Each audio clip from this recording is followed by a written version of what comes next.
Hello and welcome to another tutorial of VertexFX. Today, we'll dive into placing buy limit orders and sell limit orders in VertexFX Client Terminal. First, let's start by opening up the terminal and navigating to the left side. You'll notice an icon labeled New Entry Order. Let's click on that.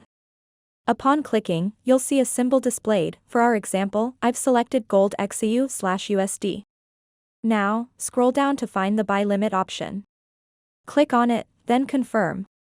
Next, you'll notice the amount on the right-hand side. For beginners, I recommend starting with 0.01, the minimum recommended amount. Now, let's focus on the price.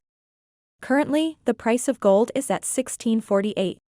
When placing a buy limit order, we aim to buy at a lower price. Let's set the price at $16.40, anticipating a decline in gold's value. Once done, the buy limit order will be automatically placed. Click Submit to confirm. Now, observe the buy limit order at the bottom of the terminal. It's set at $16.40, awaiting execution. This demonstrates the concept of a buy limit order. Moving on, let's explore sell limit orders. Considering the current price of gold at $16.43, we aim to sell at a higher price. Let's set it at $16.50. Once gold reaches this price, the sell limit order will activate. Click Submit to proceed. Now, you'll notice the sell limit order displayed in the trade list.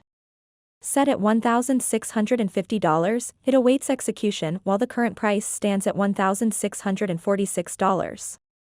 This exemplifies the sell limit order concept. That's it for this tutorial.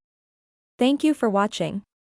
Don't forget to like, subscribe to the channel and turn on the notifications.